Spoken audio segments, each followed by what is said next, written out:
નમસ્કાર, કચ્છ ભૂમિ ન્યૂઝમાં આપનું સ્વાગત છે। લુડવામાં દેવી પારુમાં બ્રહ્મલીન થતા સત્સંગ સભા તેમજ ભંડારા પ્રસંગનું આયોજન કરાયું છે। લુડવામાં દેવી પારુમાં બ્રહ્મલીન થતા સત્સંગ સભા તેમજ ભંડારા પ્રસંગનું આયોજન કરાયું। માંડવી તાલુકાના લુડવા ગામે દેવી પારુમાં બ્રહ્મલીન થતા સત્સંગ સભા તેમજ ભંડારા પ્રસંગનું ભવ્ય આયોજન કરવામાં આવ્યું હતું। સાધુ સંતો, મહંતો, માતાજીઓ, દેવી પારુમાના પરિવારજનો, લુડવા ગામજનો તેમજ આસપાસના ગામોના ભાવિકો મોટી સંખ્યામાં ઉપસ્થિત રહ્યા હતા। દેવી પારુમાં બ્રહ્મલીન થતા લુડવા ગામને પાટીદાર સમાજને, ભક્તજનોને તેમજ તેમના પરિવારજનોને મોટી ખોટ પડી છે। પાર્વતીમાં દેવ થઈ ગયા ને આજે ભંડારાનું આયોજન કરવામાં આવ્યું છે। એમના જીવન વિશે જણાવશો। હંમેશા સમાજો ઉત્થાનના કાર્યોમાં અગ્રેસર રહેતા આપ શું કહેશો? માતાજી પાર્વતી માતાજીના 3 દિવસના ભંડારો અને સત્સંગ સભા કાર્યક્રમ પ્રસંગે જ્યારે આજે સમગ્ર સ્કૂલના બાળકો તેમજ આજુબાજુ વસતા ભક્તજનો, ભાઈજનો, સાધુ સંતો સર્વે આજે આ ભંડારાનો લાભ લીધો, સત્સંગનો લાભ લીધો ને સર્વે ગામના આગેવાનો સર્વે ઉપસ્થિત રહ્યા છે ને માતાજીના જીવનમાં લગભગ 50 વર્ષ સુધી લુડવામાં રહી ને પ્રથમ અંબેધામ, ત્યારબાદ ભગવતીધામ પોતાનો આશ્રમ ઊભો કરી લગભગ 100 કરતાં વધારે ભાગવત સપ્તાહો કરી છે।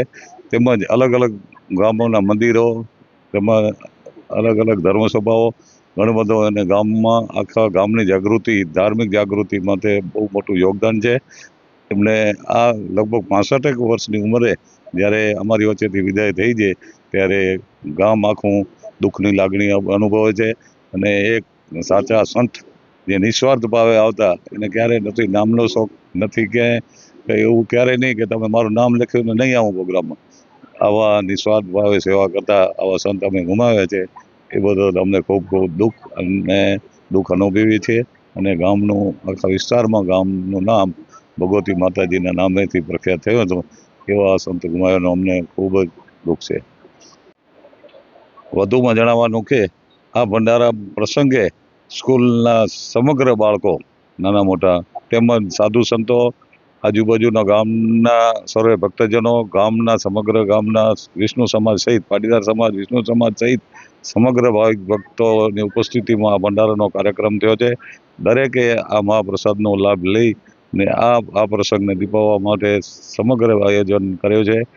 તેમજ જે અનુદાન મળ્યું છે તેમાં ધાર્મિક કાર્યોમાં વાપરવા માટે સમગ્ર પરિવાર અને એમના વતી સહયોગ આપવામાં આવ્યો છે। ઘણા બધા દાતાઓનો સહયોગ મળ્યો છે અને હવે પછી પણ આ પ્રસંગ માતાજીના સ્મરણાર્થે નવા કાર્યક્રમો અને ધાર્મિક આયોજનો કરવા એવું સમિતિ દ્વારા જણાવવામાં આવ્યું છે।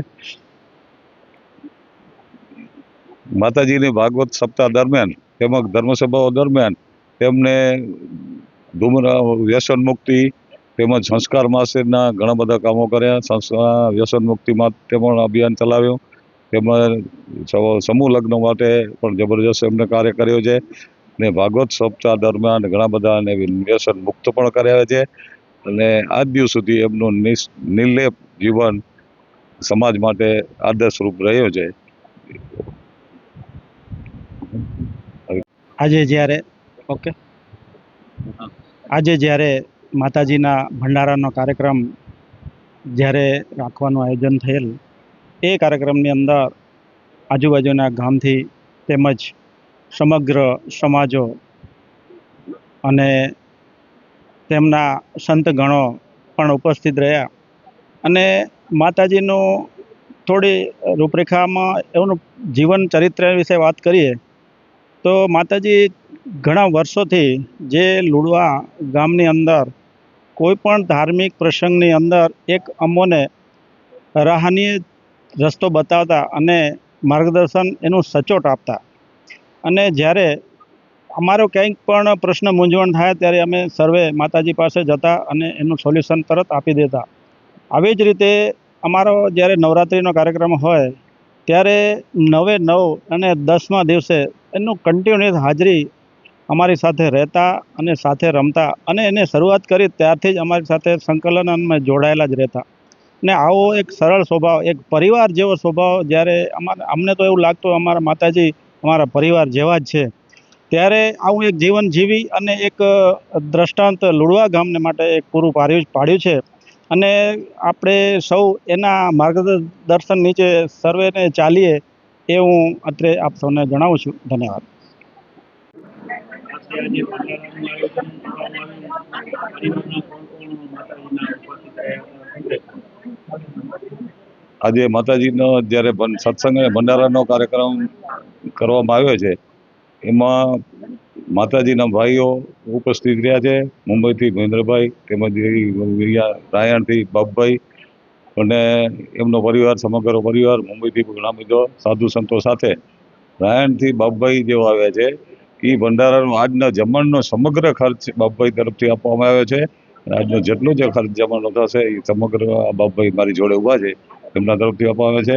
હોસ્પિટલમાં આવીને પણ એ ખુલ્લી ઓફર આપી ગયા હતા કે માતાજીનો જે કાંઈ ખર્ચ થાય એ મને કહેજો, તમે કોઈને પૂછતા નહીં, કહેતા નહીં. એ બધું જબરજસ્ત સહયોગ એમનો બાપભાઈ તરફથી મળી રહ્યો છે. એકવાર અમને ગામ વતી અને સમાજ વતી ને આભારની લાગણી વ્યક્ત કરીએ છીએ. આજનો બહુ સરસ કાર્યક્રમ થઈ ગયો છે. એમના સર્વે વડીલોના, સર્વે સાધુ સંતોના આશીર્વાદથી સર્વે કાર્યક્રમ સંપૂર્ણ સફળ થઈ ગયો છે.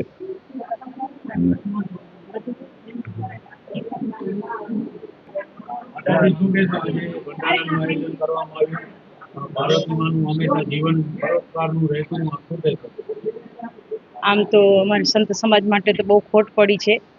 સંતો એમ કે સરોવર તરોવર સંત જન ચોથા વરસદ મેઘ, પરમારથને કારણે ચારો ધર્યા દે.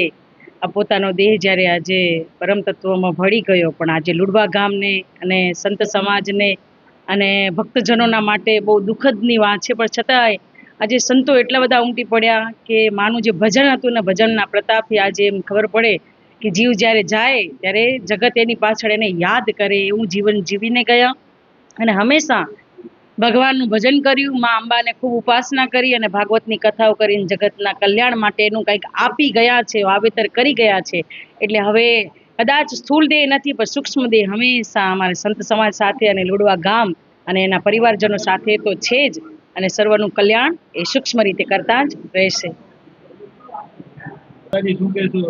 ખરેખર તો જે માતાજીને તો બધા આપણે ઓળખીએ છીએ ને માતાજી જ હતા, અને અમે પણ આ બધી માતાજીઓ છીએ. એટલે ભાગવતની અંદર જે સખી ભાવ, જે ભાગવતકારો બધા જે સખી ભાવમાં આવીને વાત કરતા હોય ને, તો આજે મને એક એ સખી ભાવથી માતાજીની એક યાદ આવે છે ને બધી માતાજીઓને જોઈને એવું લાગે છે કે એક સખીની જે સખી જેને કહેવાય કે ભગવાનને મળવા માટેનો એક સખી ભાવ જે અગત્યનો છે જેને કહેવાય સમર્પણ.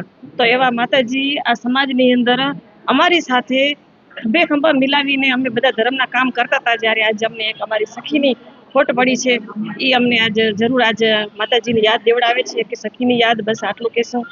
અને આખો સમાજ બધો માતાજીને ઓળખે છે અને બહુ વંદનીય હતા, સમાજની અંદર બહુ પૂજનીય હતા. બસ આટલું જ અમે કહેવા માગશું.